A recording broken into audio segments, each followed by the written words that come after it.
জীবনেও ওঠাপড়া থাকবে, সুখ দুঃখ থাকবে, তাই বলে পিছিয়ে যেতে নেই। দেখবে একটা সময় তুমি প্রতিষ্ঠিত হওয়ার পরে সবাই তোমাকে গুরুত্ব দিবে। আসসালামু আলাইকুম, জেনিন বাংলাদেশি ব্লগার থেকে আমি জেনিন আপনাদের সাথে কথা বলতে চলে এলাম নতুন একটা রেসিপির মাধ্যমে। আজকে আপনাদের মাঝে শেয়ার করতে যাচ্ছি বাটারফ্লাই চিকেন। চিকেন তো আসলে আমরা সবাই কিন্তু করে থাকি, কিন্তু বাটারফ্লাই চিকেন আসলে কয়জন করেছি জানি না ঠিক। তো আজকে আপনাদের মাঝে বাটারফ্লাই চিকেনটাই তৈরি করে দেখাচ্ছি।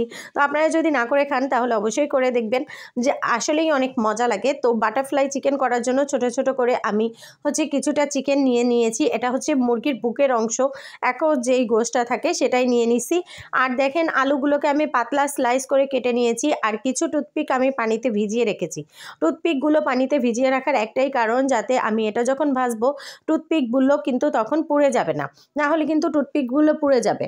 তো সেজন্য আমি টুথপিকগুলোকে অনেকক্ষণ ধরে পানিতে ভিজিয়ে রেখেছি, সাথে আলুগুলোও ভিজিয়ে রেখেছি। আর এই যে দেখুন, আমি চিকেনটাকে সুন্দরভাবে ধুয়ে নিয়ে তার ভেতরে আমি একে একে আদা বাটা, জিরা বাটা, ধনে বাটা, রসুন বাটা, পেঁয়াজ বাটা এবং হলুদের গুঁড়া, ঝালের গুঁড়া, লবণ, টেস্টিং সল্ট,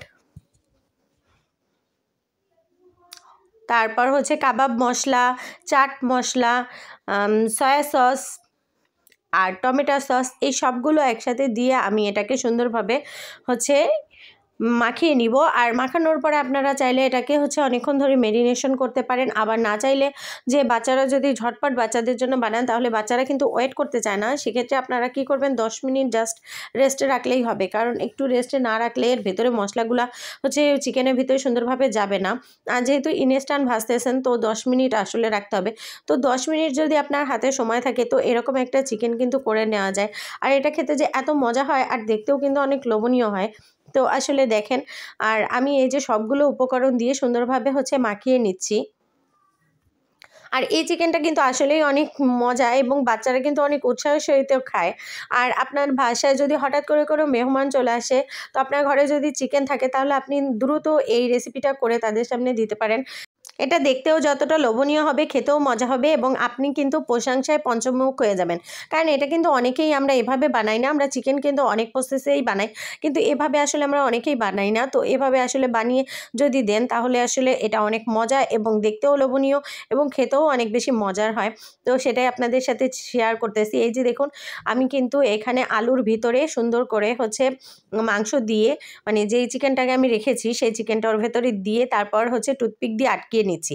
এভাবে করে আমি সবগুলোকে আলুর ভিতরে পুরের মতো করে দিয়ে করে নিব। আর আলুর পিসটা একটু পাতলা করবেন। আলুর পিসটা পাতলা করলে আসলে সুবিধা কি জানেন, এটা ফোল্ড করতে আসলে সুবিধা হয়। আর বেশি মোটা থাকলে সেটা দেখতেও যেরকম ভালো লাগবে না এবং খেতেও কিন্তু ভালো লাগবে না। তো এরকমই পাতলা করবেন। তো আমি একে একে সবগুলো করে নিচ্ছি।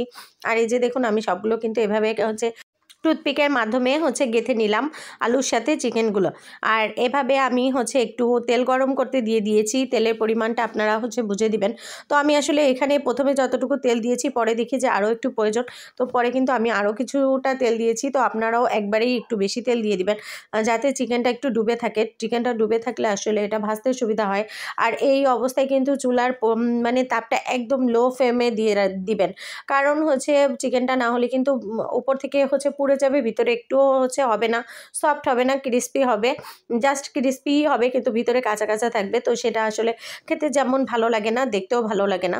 তো এই জন্য আপনারা সবসময় চেষ্টা করবেন যখন চিকেনটা, যেহেতু এটাকে কুক করা না, সেহেতু এটা এই তেলেই কিন্তু ভাজা ভাজা হবে, সেহেতু এটাকে একটু আস্তে জালে দিয়ে সুন্দর করে আস্তে আস্তে করে ভেজে নিতে হবে। তো দেখেন, আমি এখানে চিকেনগুলো কিন্তু সুন্দরভাবে ভেজে নিচ্ছি। আর চিকেনটার যখন তেলটা একটু হালকা গরম ছিল তখনই কিন্তু আমি এর ভেতরে দিয়ে দিয়েছি। এই যে এখন আমি একটু একটু করে ভেজে নিচ্ছি। আর এটা যখন আপনারা উল্টিয়ে দিবেন তখন খুব সাবধানতার সাথে উল্টিয়ে দিবেন, যাতে চিকেনটা সুন্দরভাবে এপাশ ওপাশ ভাজাও হয়ে যায়, আবার পুড়েও না যায়। তো সেভাবেই আপনারা করবেন। আমি এক দফায় চিকেন ভেজে নিয়েছি, আরেক দফায় দিয়ে দিচ্ছি। এভাবে করে আমি কিন্তু একটু একটু করে করে অল্প অল্প পরিমাণে দিয়ে তারপর ভেজে নিচ্ছিলাম। তো আপনাদের পাত্র যদি বড় হয়, তেলের পরিমাণ যদি বড় হয়, তাহলে আপনারা চাইলে একবারেও দিতে পারবেন, কিন্তু আমি আসলে অল্প অল্প দিয়ে দিয়েই সুন্দর করে ভেজে নিচ্ছিলাম। কারণ আমি চাচ্ছিলাম যে আমার হচ্ছে জিনিসটা প্রপার কুক হোক, কারণ হচ্ছে প্রপার কুক না হলে আমাদের আবার একটু সমস্যা আছে যে আমরা হচ্ছে ভালোভাবে কুক না হইলে কোনো কিছু খেতে পারি না। তো এটা আসলে সবারই করা উচিত, কারণ সেটাই স্বাস্থ্যসম্মত। ভালোভাবে কুক না হলে কিন্তু এই ব্রয়লার চিকেনটা আসলে খাওয়াও উচিত না। আর এই যে এক দফায় কিন্তু আমি ভেজে নিয়েছি, আরেক দফায় দিয়েছি, সেটাই ভাজতেছি। আর এ পর্যন্ত যারা আমার ভিডিওটা দেখেছেন এখনও একটা লাইক দিতে ভুলে গেছেন, তাদের কাছে একটাই রিকোয়েস্ট থাকবে, প্লিজ একটা লাইক দিয়ে দিবেন। আপনাদের একটা লাইক আমাকে অনেক বেশি উৎসাহ অনুপ্রেরণা যোগায় এবং আমার ভিডিওটা আরও 5 জনের সামনে হচ্ছে নিয়ে যেতে সাহায্য করে।